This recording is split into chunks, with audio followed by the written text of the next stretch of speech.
ओम नमः शिवाय। दोस्तों, आप सभी का मेरे इस यूट्यूब चैनल में हार्दिक स्वागत है। प्रदोष व्रत भगवान शिव को समर्पित है और श्रावण मास में प्रदोष व्रत का सबसे ज्यादा खास महत्व माना जाता है। श्रावण मास में भगवान भोलेनाथ की पूजा उपासना करना बेहद ही शुभ फलदायी माना जाता है। तो ऐसे में श्रावण मास के प्रदोष व्रत के दिन अगर भगवान भोलेनाथ की पूजा उपासना की जाए तो वह अपने भक्तों की सभी मनोकामनाएं पूर्ण करते हैं। श्रावण मास की शुक्ल पक्ष की त्रयोदशी के दिन प्रदोष व्रत किया जाता है, जो कि श्रावण मास का आखिरी प्रदोष व्रत है, जो कि सबसे ज्यादा उत्तम माना गया है। जिस दिन प्रदोष व्रत पड़े उसी वार के नाम से प्रदोष व्रत को जाना जाता है। तो दोस्तों, आज की इस वीडियो में हम जानेंगे कि श्रावण मास का आखिरी प्रदोष व्रत कब पड़ रहा है, त्रयोदशी तिथि कब से प्रारंभ हो रही है, प्रदोष काल की पूजा का शुभ मुहूर्त क्या रहेगा और इसी के साथ साथ पूजा विधि क्या रहेगी, और इसके साथ साथ शन प्रदोष व्रत की दो पौराणिक कथाएं भी श्रवण करवाने जा रही हूँ। तो चलिए वीडियो शुरू करते हैं। दोस्तों, अगर आपको हमारी ये वीडियो अच्छी लगी हो तो लाइक शेयर और सब्सक्राइब करना ना भूलें और कमेंट बॉक्स में ओम नमः शिवाय अवश्य लिखिए। तो चलिए वीडियो शुरू करते हैं। श्रावण मास की शुक्ल पक्ष की त्रयोदशी तिथि, जो कि 17 अगस्त 2024 को सुबह 8:05 पर प्रारंभ हो रही है और इसका समापन 18 अगस्त की 2024 को सुबह 5:51 पर होगा। तो ऐसे में प्रदोष व्रत की जो पूजा है हमेशा ही प्रदोष काल में की जाती है, और प्रदोष काल जो कि शाम का समय होता है, जो कि प्रदोष काल सूर्यास्त से 45 मिनट पहले और 45 मिनट बाद के काल को प्रदोष काल कहा जाता है। तो ऐसे में यह प्रदोष काल 17 अगस्त को मिल रहा है। तो ऐसे में यह प्रदोष व्रत 17 अगस्त दिन शनिवार के दिन रखा जाएगा, और जिसे कि शनि प्रदोष के नाम से जाना जाएगा और जिसे कि शनि त्रयोदशी के नाम से भी जाना जाएगा। तो दोस्तों, अब जान लेते हैं कि प्रदोष काल की पूजा का शुभ मुहूर्त क्या रहेगा। 17 अगस्त के दिन प्रदोष काल की पूजा का शुभ मुहूर्त शाम को 6:58 से लेकर रात के ही 9:09 तक रहेगा। उस दौरान आपको विशेष रूप से पूजा उपासना कर लेनी चाहिए। तो अब जान लेती हैं पूजा विधि के बारे में। शनि प्रदोष व्रत के दिन सुबह आपको ब्रह्म मुहूर्त में जल्दी उठना चाहिए और उसके बाद आपको नित्य कार्यों से निवृत्त होकर आपको गंगा जल मिले युक्त पानी से स्नान करना चाहिए, और उसके बाद आपको अपने पूजा घर में आना चाहिए। वहां पर गंगा जल का छिड़काव करें और वहां पर भगवान शिव की प्रतिमा या फिर मूर्ति को स्थापित करें। अगर आप अपने घर में शिवलिंग रख रखा है तो वहां पर भी आप उनकी विशेष रूप से पूजा उपासना कर सकते हैं, और वहां पर भगवान शिव के सामने बैठकर आपको अपने शनि प्रदोष व्रत का संकल्प लेना चाहिए। आप चाहे ये व्रत निर्जल रखना चाहते हैं या फिर फलाहार करना चाहते हैं, आप अपनी इच्छा से इसको ऐसे धारण कर सकती हैं। एकादशी व्रत की तरह ही इस व्रत में अन्न का सेवन नहीं किया जाता। इस बात का विशेष रूप से ध्यान रखें और पूरा दिन भगवान शिव की पूजा उपासना करते रहें। और यह शनिवार का दिन है, तो आज के दिन शनि देव की पूजा उपासना विशेष रूप से करनी चाहिए, और उसके बाद आपको पीपल की विशेष रूप से पूजा उपासना करनी चाहिए। शनिवार के दिन पीपल की पूजा उपासना करना बेहद ही शुभ फलदायी माना जाता है। आपको अपने घर के आसपास कहीं भी पीपल का वृक्ष हो तो वहां पर आपको कच्चे दूध में पानी मिलाकर, काले तिल मिलाकर उसको सींचना चाहिए। ऐसा करने से शनि दोषों से शांति मिलती है।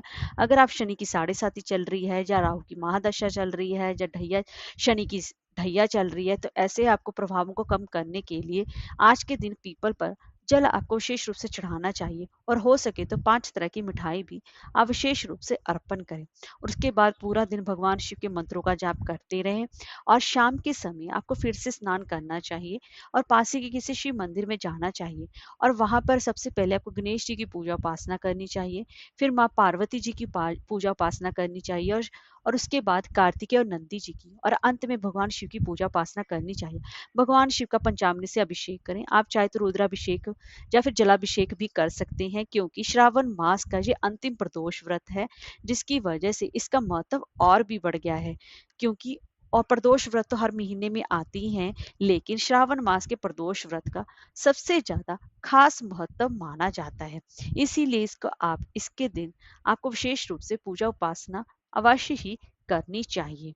और इसी के साथ साथ आपको वहां पर भगवान शिव का उनके प्रिय चीजें बेलपत्र, भांग, धतूरा और वहीं पर फल फूल और उनको सफेद मिठाई में नैवेद्य अर्पित करना चाहिए। धूप दीप वहां पर दिखानी चाहिए।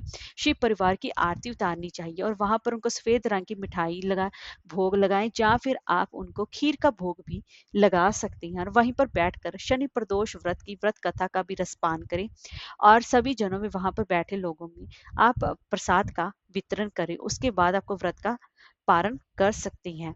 और फिर आपको शनिवार का दिन है तो शाम के समय पीपल के पास आपको सरसों के तेल का दीपक अवश्य ही जलाना चाहिए। ऐसा करने से शनि दोषों से शांति भी मिलती है और शनि देव पर भी आपको तेल अवश्य ही चढ़ाना चाहिए। ऐसा करने से आपके सभी बिगड़े हुए कार्य भी अवश्य ही बनते हैं और पूरा दिन ओम नमः शिवाय मंत्र का आपको जाप करते रहना चाहिए।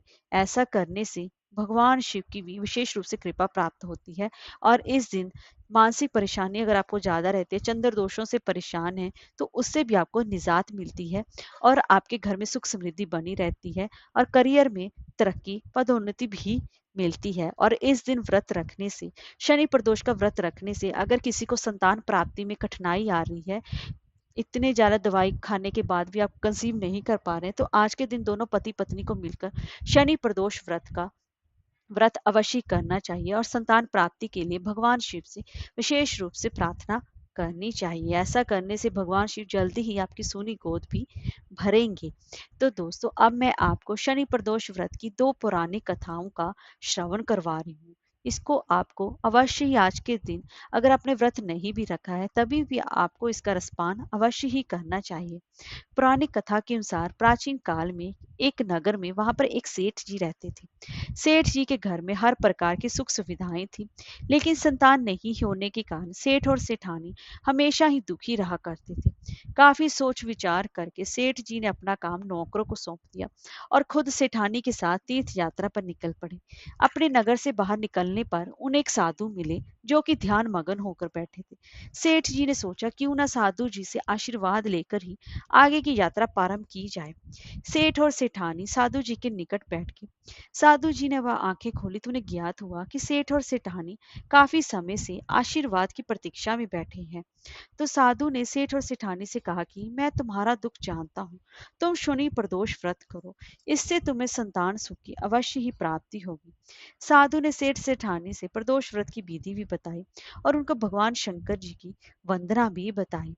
हे रुद्रदेव शिव नमस्कार, शिव शंकर जग गुरु नमस्कार, हे नीलकंठ सुर नमस्कार, शशि मौली चंद्र सुख नमस्कार, हे उमाकांत सुधी नमस्कार, उग्र तव रूप मन नमस्कार, ईशान ईश प्रभु नमस्कार, विश्वेश्वर प्रभु शिव नमस्कार। दोनों साधु से आशीर्वाद लेकर तीर्थ यात्रा के लिए आगे चल पड़े। तीर्थ यात्रा से लौटने के बाद सेठ और सेठानी ने मिलकर शनि प्रदोष व्रत किया, जिसके प्रभाव से कि उनके घर पर एक सुंदर पुत्र का जन्म हुआ। इसीलिए संतान प्राप्ति के लिए दोनों पति पत्नी को मिलकर प्रदोष व्रत अवश्य ही करना चाहिए। अब मैं आपको दूसरी पौराणिक कथा श्रवण करा रही हूँ। पुरानी कथाओं के अनुसार प्राचीन काल में एक नगर में वहां पर एक विधवा ब्राह्मणी रहा करती थी। पति की मृत्यु के बाद उसके पास लालन पालन करने का कोई भी साधन नहीं था। इसीलिए वह भिक्षा मांग कर अपना जीवन व्यतीत कर रही थी। रोजाना की तरह वह एक दिन जब वह भिक्षा मांग कर वापस अपने घर की ओर लौट रही थी, तो उसे रास्ते में दो बालक दिखे जो कि अकेले थे और अपना रास्ता भटक गए थे। ब्राह्मणी उन दोनों बालकों को अपने साथ घर ले आई और पालन पोषण करने लगी।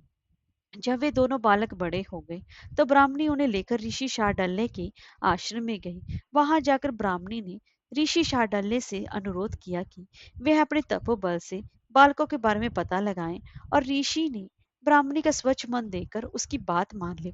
ऋषि ने अपने तपोबल से पता लगाया और बताया कि यह कोई साधारण बालक नहीं है, बल्कि ये दोनों बालक विदर्भ राज के राजकुमार हैं। गंधर्व नरेश के आक्रमण से इनके पिता का राजपाट छिन गया है। यह सुनकर ब्राह्मणी ने ऋषि से कहा कि कोई ऐसा उपाय बताएं जिससे कि बालकों को अपना राजपाट व घर परिवार वापस मिल जाए। ऋषि शाहडल्ले ने ब्राह्मणी और राजकुमारों को प्रदोष व्रत की महिमा बताई और यह व्रत रखने की सलाह दी। ब्राह्मणी और दोनों राजकुमारों ने विधि विधान से प्रदोष व्रत करने लगे। एक दिन बड़े राजकुमार की मुलाकात अंशुमति से हुई और दोनों एक दूसरे से प्रेम करने लगे। इसके बाद ब्राह्मणी ने अंशुमति के पिता से विवाह की बात की तो वह मान गई और दोनों का विवाह हो गया। अंशुमति भी एक राजा की पुत्री थी और उसके पिता के सहयोग से दोनों राजकुमार ने गंधर्व पर हमला किया और उनकी जीत हुई, जिसके बाद की दोनों राजकुमारों को अपना सिंहासन वापस मिल गया और गरीब ब्राह्मणी को भी एक खास स्थान दिया गया, जिससे कि उनके सारे दुख खत्म हो गए। राजपाट वापस मिलने के कारण उनका प्रदोष व्रत ही था, जिससे कि उन्हें संपत्ति मिली और जीवन में खुशहाली आई। इसीलिए सभी को प्रदोष व्रत अवश्य ही करना चाहिए। ओम नमः शिवाय।